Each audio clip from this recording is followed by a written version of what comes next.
ಯಾರು ತಿಳಿಯರು ನಿನ್ನ ಭುಜಬಲದ ಪರಾಕ್ರಮ.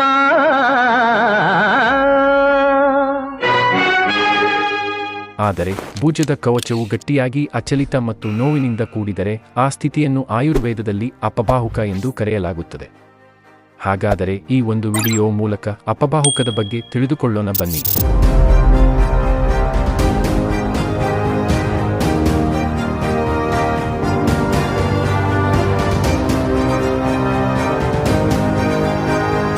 ಆಧುನಿಕ ವಿಜ್ಞಾನದಲ್ಲಿ ಈ ಸ್ಥಿತಿಯನ್ನು ಫ್ರೋಜನ್ ಶೋಲ್ಡರ್ ಎಂದು ಕರೆಯಲಾಗಿದ್ದು, ವಾತದ ಅಸಮತೋಲನ ಹಾಗೂ ಉಲ್ಬಣದಿಂದ ಉದ್ಭವಗೊಳ್ಳುತ್ತದೆ. ಇದರಿಂದಾಗಿ ಭುಜದ ಕವಚವು ಗಟ್ಟಿಯಾಗಿ ಜಂಟಿ ಮುಕ್ತ ಚಲನೆಗೆ ಅಸಾಧ್ಯವಾಗುತ್ತದೆ.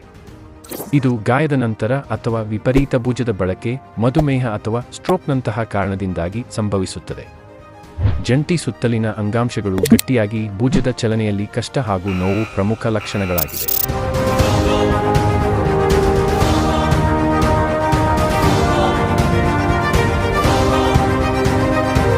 ಚಿಕಿತ್ಸೆಯ ಕ್ರಮದ ಬಗ್ಗೆ ತಿಳಿಯುವುದಾದರೆ, ಚಿಕಿತ್ಸೆಯು ಮೂಲವಾಗಿ ವಾತವನ್ನು ಶಮನಗೊಳಿಸುವ ಸ್ನೇಹನ, ಸ್ವೇದನ, ನಸ್ತ್ಯ, ಬಸ್ತಿಯಂತಹ ಪಂಚಕರ್ಮದ ಚಿಕಿತ್ಸೆಗಳು ಸಹಾಯಕವಾಗಿವೆ. ಅದರೊಟ್ಟಿಗೆ ವಾತ ಶಾಮಕ ಔಷಧ, ಯೋಗ ಹಾಗೂ ಫಿಸಿಯೋಥೆರಪಿ ಸಹಾಯದಿಂದ ರೋಗವನ್ನು ಕ್ರಮೇಣವಾಗಿ ಕಡಿಮೆ ಮಾಡಲು ಸಹಾಯಕವಾಗಿದೆ.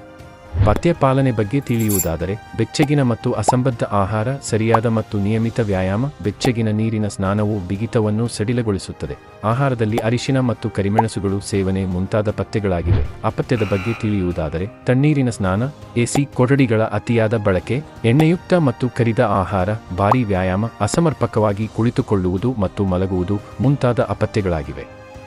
ಮತ್ತೊಂದು ವಿಡಿಯೋದಲ್ಲಿ ಮತ್ತಷ್ಟು ಮಾಹಿತಿಯೊಂದಿಗೆ ಸಿಗೋಣ. ಶುಭ ದಿನ. ಇಂತಿ ನಿಮ್ಮ ಡಾಕ್ಟರ್ ಬ್ಯೂಟ್ಸ್.